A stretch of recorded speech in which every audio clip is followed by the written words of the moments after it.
In part 3 of this series, we looked at a biblical perspective on the territorial dispute over the area widely known as the West Bank.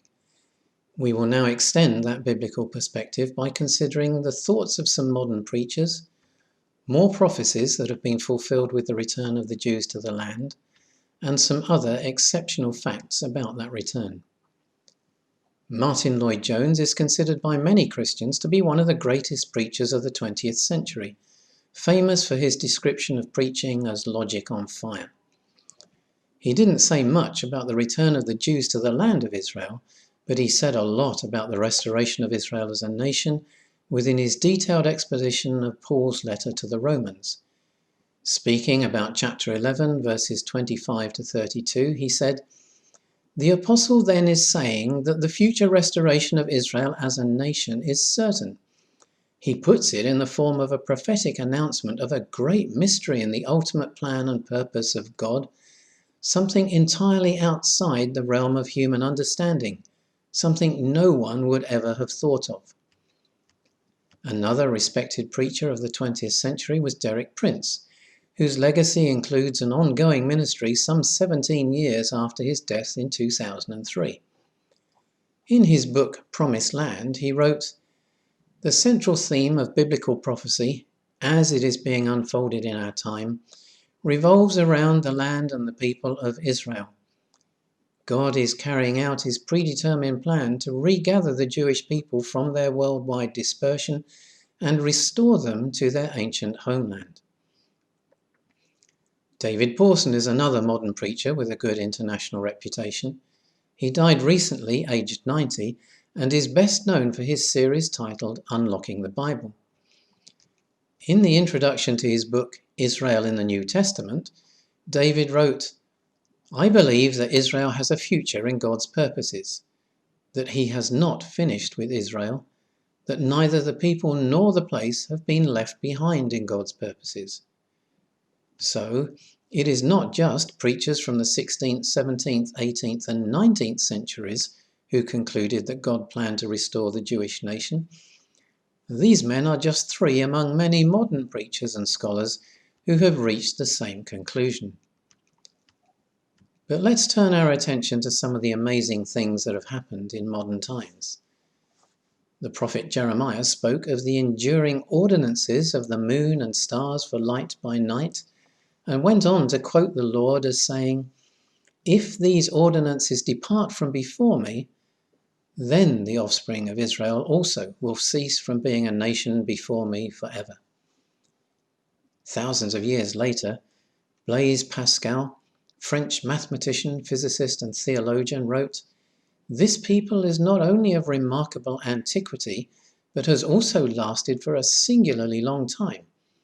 For whereas the people of Greece and Italy, of Sparta, Athens and Rome, and others who came so much later have perished so long ago, these still exist, despite the efforts of so many powerful kings who have tried 100 times to wipe them out."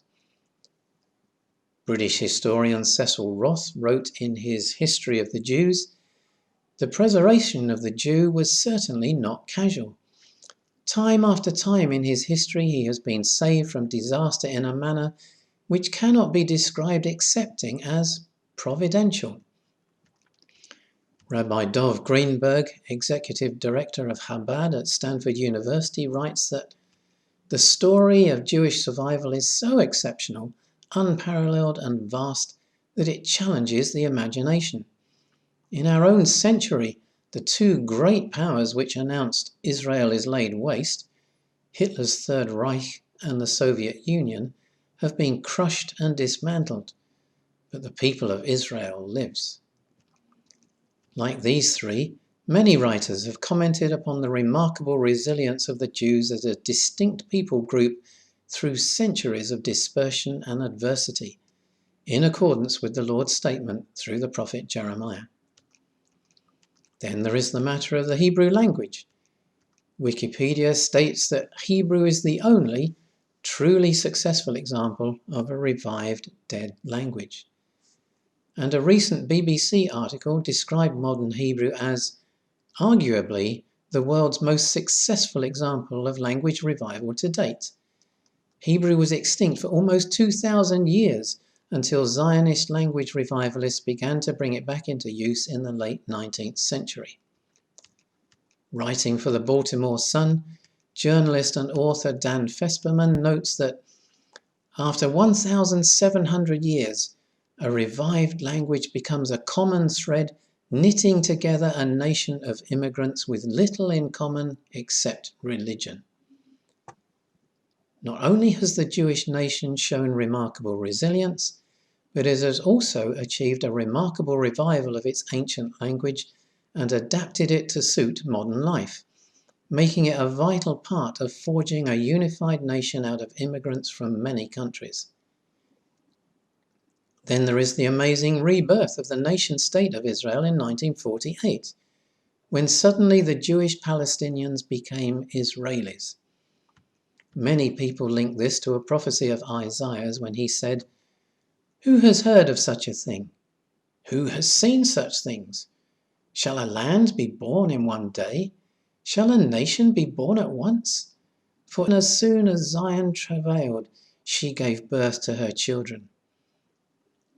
The early survival of that nation-state was equally surprising because the odds stacked against it seemed vast. In her book, Removing the Stones, Mary Hayos described how the world's newspaper, TV and radio teams virtually took over Jerusalem in May 1948, booking hotel rooms for just 2 or 3 weeks. She wrote, "They were convinced this was time enough to accomplish their mission. They wanted to report to their readers, viewers and listeners the birth and death of the State of Israel. All agreed that 3 weeks would be ample time to cover the event." But the newborn State of Israel survived the onslaught by 5 Arab armies in a war of independence that lasted until March 1949.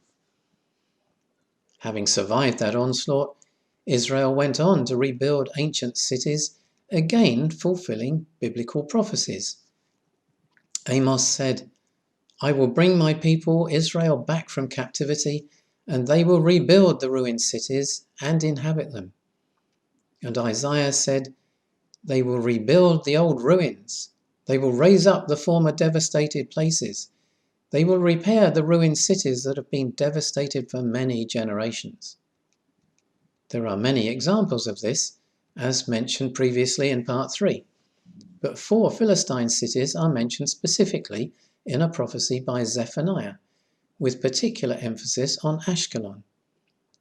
"For Gaza will be forsaken, and Ashkelon a desolation. They will drive out Ashdod at noonday, and Ekron will be rooted up. The coast will be for the remnant of the house of Judah. They will find pasture. In the houses of Ashkelon they will lie down in the evening, for the Lord their God will visit them and restore them." And so it is that today the city of Ashkelon in Israel is a thriving community of around 138,000 people, which provided a new home for many Jews exiled from Arab countries after the fighting in 1948 and 1949. There are several truly remarkable stories of Jews returning, one of which involves Yemen. In May 1949, the country's imam agreed to let 45,000 of the Jewish residents leave. They were flown to Israel in secrecy on a total of around 380 separate flights. It was a complex operation named On Wings of Eagles. It used both British and American planes to airlift them from Aden, the capital of Yemen at that time, which was under British rule. The Sovereign Lord says, "Behold, I will lift up my hand to the nations, and lift up my banner to the peoples. They shall bring your sons in their bosom, and your daughters shall be carried on their shoulders." The rebirth of the State of Israel, its surprising survival against enemy onslaught, the rebuilding of ancient cities, and thousands of Jews returning from other lands in the face of great difficulties are all remarkable events that link to biblical prophecies. Could it be that God was at work in these events? fulfilling his promises? But how good was the land to which the Jews returned? After a trip to Israel in 1867, Mark Twain famously described it as a blistering, naked, treeless land, and wrote of Galilee that there is not a solitary village. There are 2 or 3 small clusters of Bedouin tents, but not a single permanent habitation. One may ride 10 miles hereabouts and not see 10 human beings. Nor was he the only foreign traveller to hold such views. In his book titled Israel in Bible Prophecy, David Regan lists 4 others who came to similar conclusion. Jonathan Mies, who visited in 1855, Henry M. Field in 1884, Sir Frederick Treves in 1912, and Oliver C. Dorby in 1924. Yet Isaiah had prophesied that in days to come, Jacob will take root, Israel will blossom and bud. They will fill the surface of the world with fruit. And a prime example of this prophecy's fulfillment is the Jaffa orange. Production was established in the early 19th century, when the area was under Ottoman rule, but Jews started to get involved from 1855 with Sir Moses Montefiore's purchase of an orchard on the outskirts of Jaffa.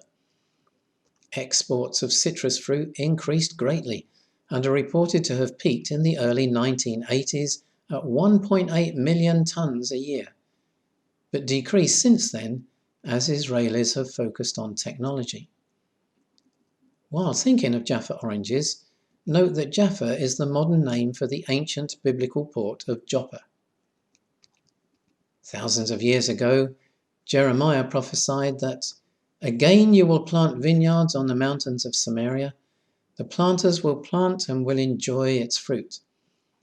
And Isaiah said foreigners would take part. "Strangers will stand and feed your flocks. Foreigners will work your fields and your vineyards."